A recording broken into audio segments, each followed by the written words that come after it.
Welcome back, guys. Thank you for listening. So we're talking about the creation, the birth, the revolution will be televised. Thank you, Shane Douglas. Take the NWA Worlds Heavyweight Championship. You tossed it to the ground in front of God, your country, your father. And this happens in Philadelphia, Pennsylvania. So Shane Douglas is recognized as a champion for one day. He was in a tournament, lastly defeating Too Cold Scorpio. That tournament also included the likes of Chris Benoit and 9/11, 911, whatever you want to call him. Basically, it was an ECW show, and there was a lot of backdoor shenanigans between Todd Gordon, Paul Heyman, and Dennis Coralluzzo, the NWA, and essentially, well, ECW took their shot. They took advantage. They took advantage of a weakened NWA. Now, you have to remember, Ric Flair had vacated that title back in '93. Okay, when he left WCW to go to the WWE, he left as the NWA Worlds Heavyweight Championship. Now, this is a whole other bag of worms, and we're not going to get into too much of the details, but eventually the NWA stripped Ric Flair of the title, and that was in '93.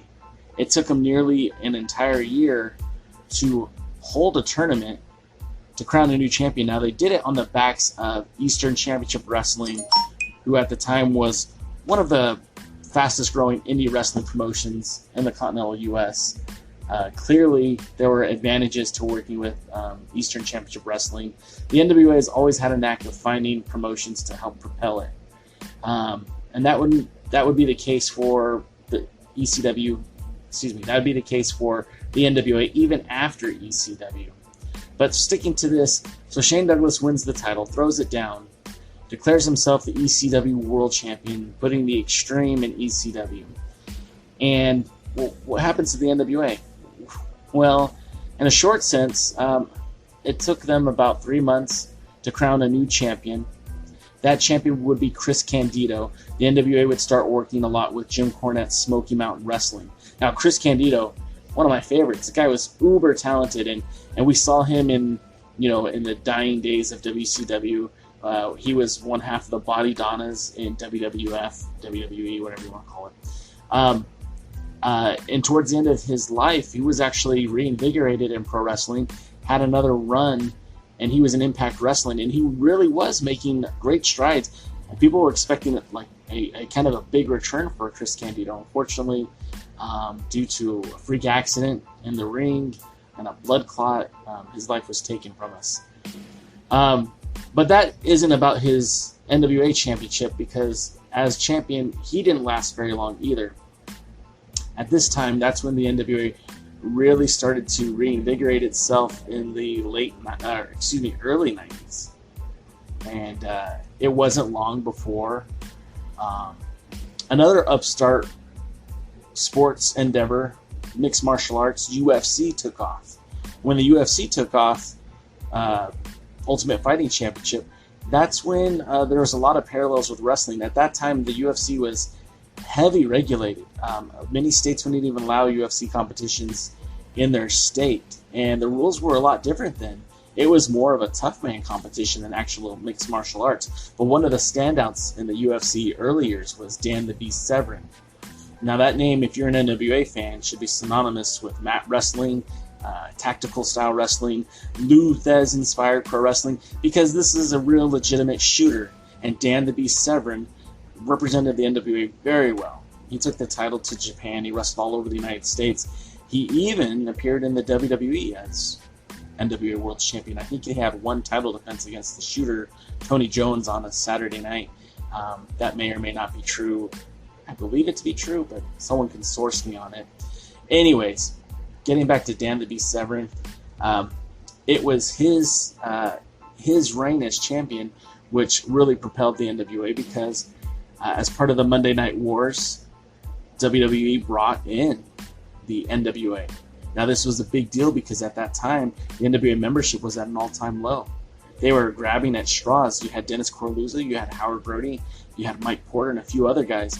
But the NWA was, well, was nearly dead. Shane Douglas, his mission statement for ECW was pretty close to accurate. The NWA was gone. I mean, you still had Carluzzo in New Jersey, you still had Howard Brody, and a few other guys, but for the most part, the NWA was dwindling in membership, dwindling in title defenses, and then Connecticut calls.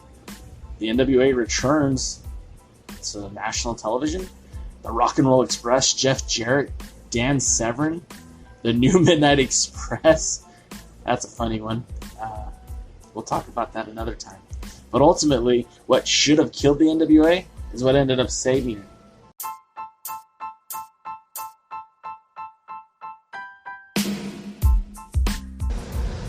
So believe it or not, that wouldn't be the last time we'd see Shane Douglas in an NWA ring.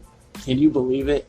About 11 years ago, he ended up working with NWA on Fire. Now, NWA on Fire was a promotion based out of the Massachusetts, Maine area in the Northeast. They did a few shows in New Jersey, and sure enough, they brought in Shane Douglas, the franchise, the man who threw the belt down. He tried to murder the NWA, and NWA on Fire brought him in.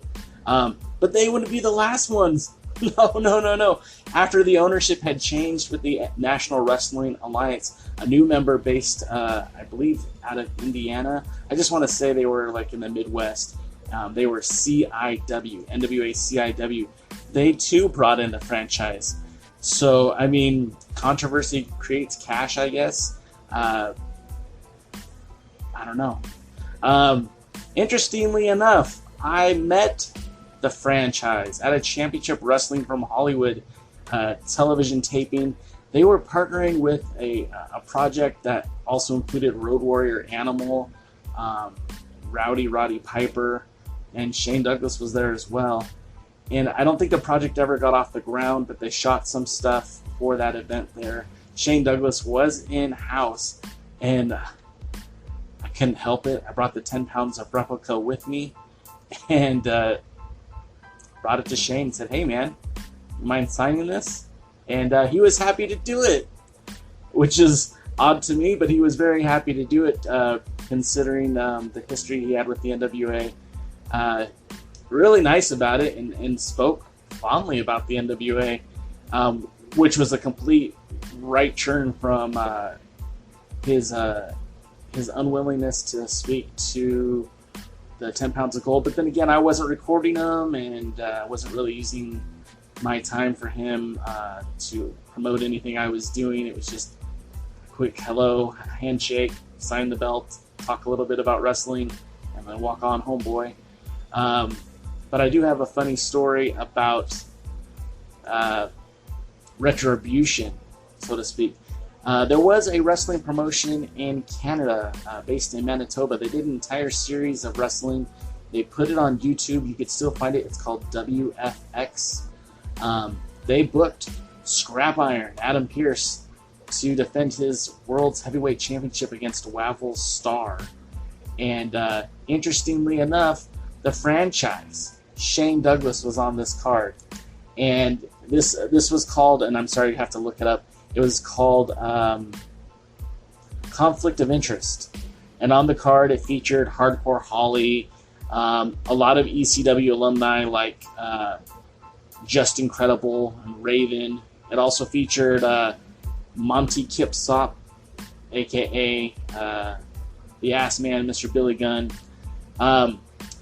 Adam Pearce defeated Wavell Star, the First Nations champion. Anyways, Pearce defended the title, was successful, but the highlight of the night was him laying out Shane Douglas, the franchise. Sorry, my voice impressions are terrible, but I kind of felt, as a fan of the NWA back then, and even now, a little bit of retribution. We got to see, well, not video. The video was never released. It was available on Canadian pay-per-view for a short time, but I haven't been able to find it. If anyone finds it, link me, send me a message. But we were able to see a little bit of justice for the NWA, dispersed by old Scrap Iron himself, Adam Pearce. And that warmed my heart quite a bit.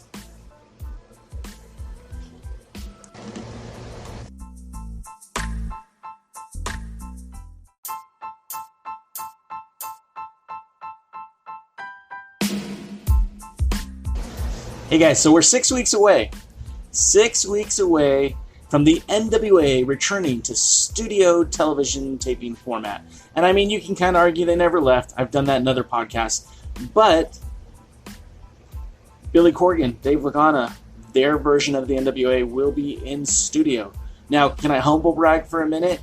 Because I was at a studio TV taping that Dave Lagana was a writer for.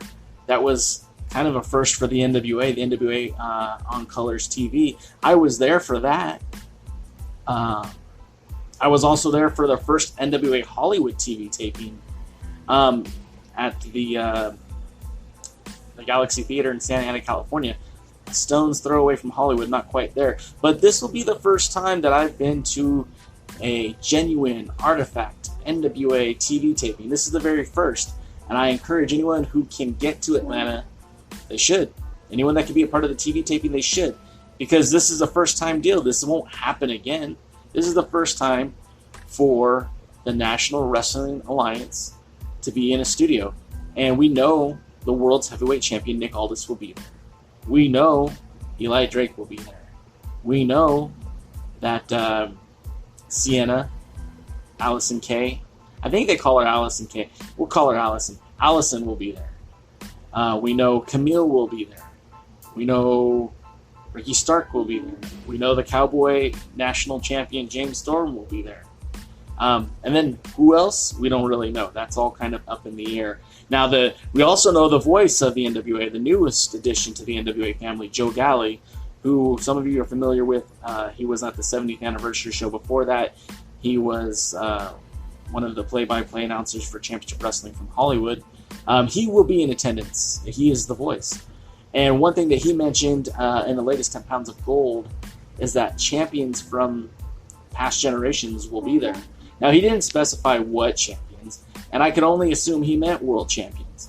But I decided to do a little bit of math, and I decided to look at the past 43 champions of the NWA. And we're dating back to the late 70s, early 70s, mid 70s. 6 of them are deceased. Unfortunately, Harley Race recently passed. He won't be there. Neither will Giant Baba, Kerry Von Erich, Dusty Rhodes, Chris Candido, or Hashimoto. None of them will be there. Sorry. And then of the 43 that haven't passed away, I show about 17 of them having commitments to other wrestling promotions. So, Cody, obviously, working for AEW. Hiroshi Tenzan is in New Japan. Satoshi Kojima is in also New Japan. Adam Pearce working with the WWE. Although, Colt Cabana, he's with Ring of Honor. Now, he has worked with the NWA in the past. Doesn't mean he won't be there, but strong possibility he won't be, considering the relationship between the NWA and Ring of Honor has come to an end. The Sheik, he works Major League Wrestling. Hopefully that means he won't be there. Blue Demon Jr., he works AAA in Mexico. He probably won't be there. However, he was at the 70th anniversary show, so it wouldn't surprise me if he did show up. Abyss, Jeff Jarrett, both working for the WWE. Rhino, currently working in Impact. Again, doesn't mean he won't be there. The likelihood seems slim because this is going to be taped for television. Obviously, AJ Styles, Ron Killings, both aren't slated to be there, both working with the WWE. Ken Shamrock recently started working for Impact, so I doubt you'll see him there. Steve Corino working for the WWE in the behind-the-scenes role. He probably won't be there. The Great Muta probably won't be there because he lives in Japan and also works for Wrestle One. Tatsuji Fujinami, who works for Tradition, I think he owns Tradition in Japan. He probably won't be there. And of course, Ricky Steamboat, also a WWE behind-the-scenes guy. I don't think he will be there. So who will be there? Who could be there? Well, let's go backwards first, right? Terry Funk. Dory Funk Jr. was there. Why not Terry Funk? Tommy Rich. Tommy Wildfire Rich. Now, Tommy Wildfire Rich meant a lot to the Atlanta wrestling scene, so there's a good possibility I think he might be there. I'm not going to say he's going to be there. I'm not going to guarantee it, but it seems like a hugely missed opportunity if he isn't there. Then we go with Ronnie Garvin, maybe.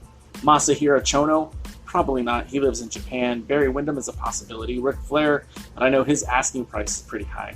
Shane Douglas, I don't see Shane Douglas working with the NWA going forward. Gary Steele, I don't even know if he's still alive. I think he fell off the map. Noya Ogawa, again, probably not considering he lives in Japan.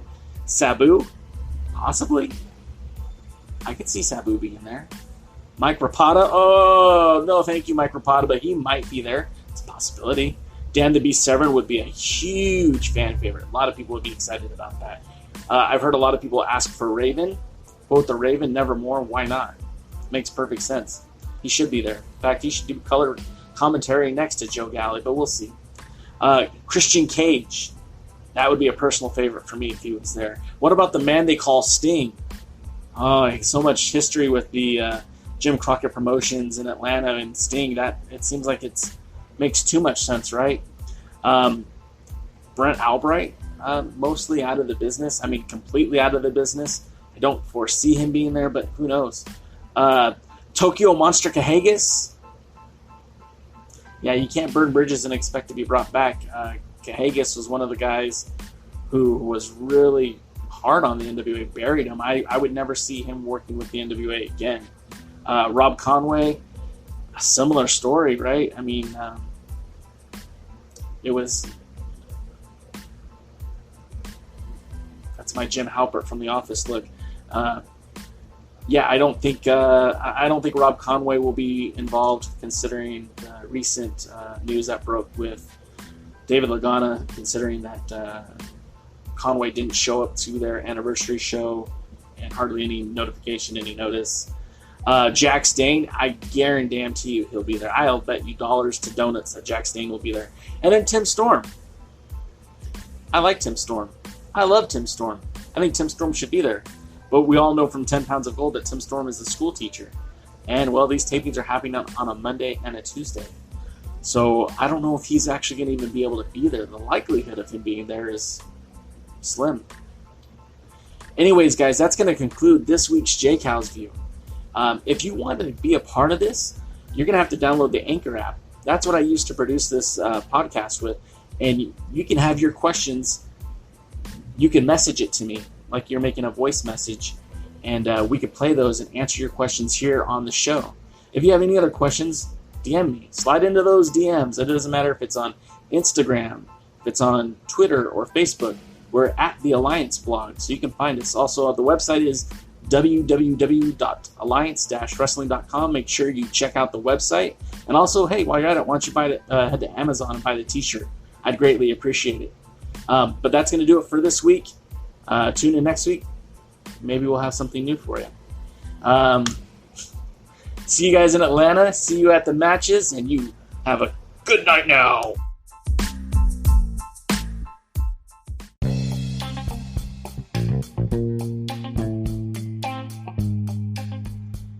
Hey friends, thanks for tuning in to J-Cow's View. This is the journey of a journalist, the chronicles of a content creator, the musings of a wrestling fan. This is also a presentation of Alliance-Wrestling.com, your number one source for news and information with regards to the National Wrestling Alliance. I'm your host, J-Cow, and what a week. What a week, and what a week it's going to continue to be. We are on the march, September, and technically October, to the NWA TV tapings that will be taking place September 29th and October 1st at the Georgia Public Broadcasting Studios in Atlanta, Georgia. My tickets are booked. My hotel is reserved. I have tickets to the event. I still need to get a car. So I got to do that. But gosh, guys, I'm so tired. It's been a week, guys. It is... I'm not going to lie, it has been very, very busy. I mean, I fly to Atlanta Sunday morning. I go to the doctor later today. Tomorrow I have a wedding to go to. We do 2 birthday parties for my daughters this weekend. And I've spent all week long creating content on my daughter's YouTube channel. Great content for Alliance-Wrestling.com. It's been a busy week, guys, but I gladly do it because this is my passion project. And this week, we're going to be talking about that NWA television taping. We're going to talk a little bit about what's coming next for Jake Halsvia. And we're going to talk a little bit about Alliance-Wrestling.com. So if you guys are tuned in, get comfortable, and I'll hear from you after this break.